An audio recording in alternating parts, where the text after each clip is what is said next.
Good evening. You're watching Hungary Report, starting off Public Media N1's foreign language news hour. I'm Marsha Film. Thanks for joining us. The power of the V4 countries has increased in the new European Commission. This is what Viktor Orbán said at the Visegrad Group and the Western Balkans Summit in Prague. The V4 countries can appoint 2 vice presidents, and László Trócsányi has been officially nominated as EU Commissioner for Neighbourhood Policy and Enlargement Negotiations. Czech Prime Minister Andrej Babiš welcomed the heads of government of the V4 countries and the countries of the Western Balkans in the castle of Prague on Thursday. The leaders of the V4 countries had negotiations with their counterparts from Albania, Bosnia and Herzegovina, North Macedonia, Kosovo, Montenegro and Serbia during a working lunch. For a long time we have been advocates of a strong relationship between the European Union and the countries of the Balkans, said the Czech Prime Minister at a press conference of the V4 heads of state. Andrej Babiš emphasized that at the meeting on Thursday they signed an agreement in which it had been laid down that the security of the Western Balkans is indeed the security of Europe, since the countries of the region are strategic partners in handling the issue of migration. Based on the allocation of different positions inside the European Commission, it can be stated that the V4 countries have become more powerful, said Viktor Orbán. The Prime Minister reminded V4 countries may give 2 vice presidents to the European Commission, and the Hungarian Commissioner-designate László Trócsányi is likely to manage such a prestigious and highly significant task as the enlargement of the European Union.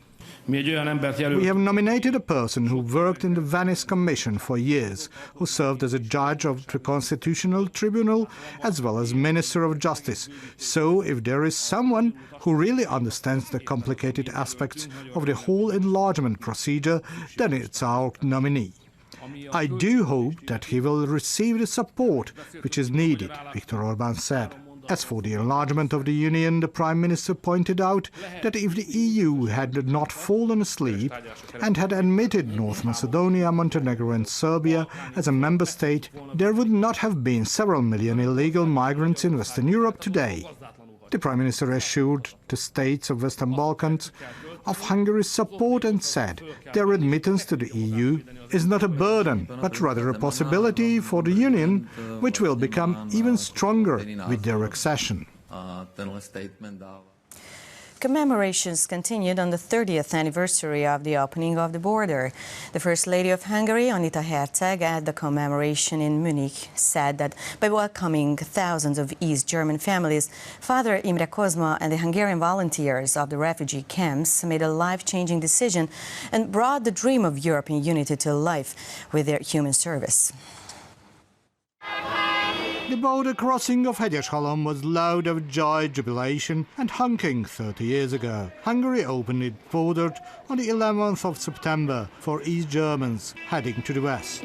On the occasion of the 30th anniversary of border opening, commemorations are held during the whole week in Hungary and in Germany as well. The events that took place 3 decades ago were commemorated at a mini-conference in Sopron. The Ministerial Commissioner for National Policy emphasized that the pan-European picnic near Sopron had started up an unstoppable avalanche. The humanitarian gesture had such an international importance that it's not an exaggeration to say that Hungary was the catalyst of the process that later led to the fall of the Berlin Wall. We took out the first bricks, as they say, the Ministerial Commissioner said. And this in Munich. People remember the 30th anniversary of the border opening here as well. Consul General Gábor Tordai Lejko said that this celebration in Munich is one of the main locations of the commemoration year because the city is the cradle of Bavarian-Hungarian as well as German-Hungarian relations. The Bavarian Prime Minister has sent a video message for the commemoration. In an interview to M1 News Channel, the founding president of the Hungarian Charity Service of the Order of Malta, Father Imre Kozma, said that by breaking up the Iron Curtain, Hungarians seized the bipolar division of Europe. 43 large-scale investments were launched in Hungary in the first half of the year, with a total value of nearly 2.2 billion euros, Minister of Foreign Affairs and Trade announced. Péter Szijjártó said that investments had created more than 7,000 new jobs. The minister emphasized that the investments coming to Hungary represented higher added value and technological level, as well as more and more research and development. During the past 5 years, we broke the actual investment and export record each year. This is a clear evidence for the fact that the products and services produced in Hungary, as a result of the knowledge, diligence and skill of Hungarian people, are competitive globally, and they are indeed sought after on the world market. According to the second estimate by the Central Statistical Office, industrial production growth broke a 28-month record in July. In an interview to N1 News Channel, State Secretary for Economic Strategy and Regulation László György said that there was a 12% growth compared to a year earlier, adding that there hasn't been such a remarkable increase in the industry since March 2017. The growth results from the Hungarian economy being stable and open. The Hungarian government continues to support the publication of Jewish religious books. Therefore, the government is contributing more than 18,000 euros to the publications for fourth-grade students of primary schools, State Secretary for Churches, Minorities and Civil Affairs announced. Miklos Soltész said first, second and third graders already learn from their religious books, and those publications were also supported by the government. He added that it is important for the Jewish people to remain in their religion, faith and culture as well. Holiday boating on Lake Tisa will kick off next May. 10 modern and fully equipped canal boats were introduced on Thursday in Kisköre, where a base port will also be built and boats will be available for rent as well. More than 13.5 million euros will be allocated for the development. The new service aims to provide attractive recreation opportunities for both domestic and foreign tourists. On these canal boats there is everything from kitchen to bedroom, which may be necessary for a family during a longer vacation. The boats were made in France, 10 have already arrived at the port of Kisköre.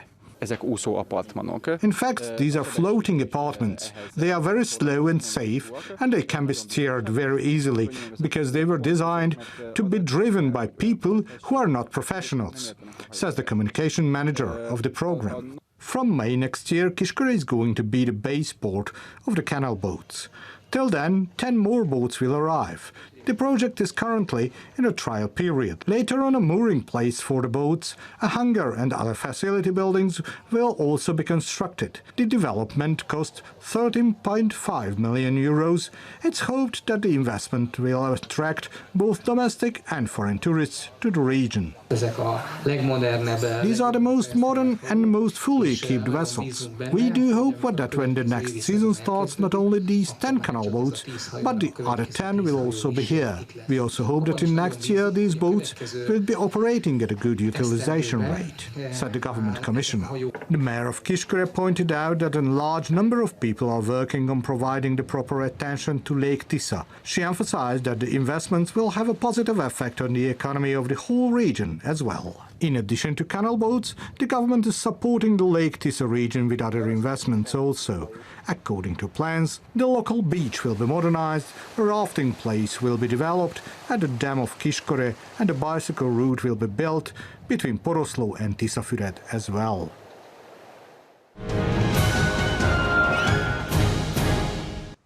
The first interactive wine museum was opened in Hosszúpályi in Hajdú-Bihar County.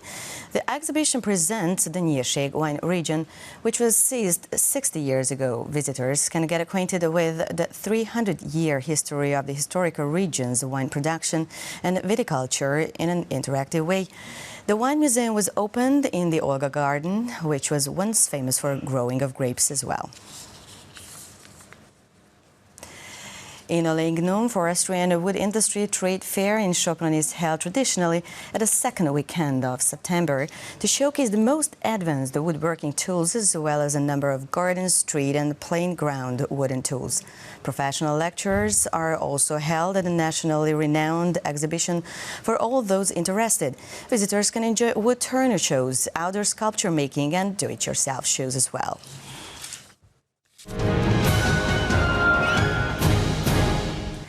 That's all for now, but we'll be back tomorrow night at around the same time, and you can catch Hungary Report online as well. Please stay tuned for our German, Russian and Chinese language news. Thanks for watching. Take care. Good night.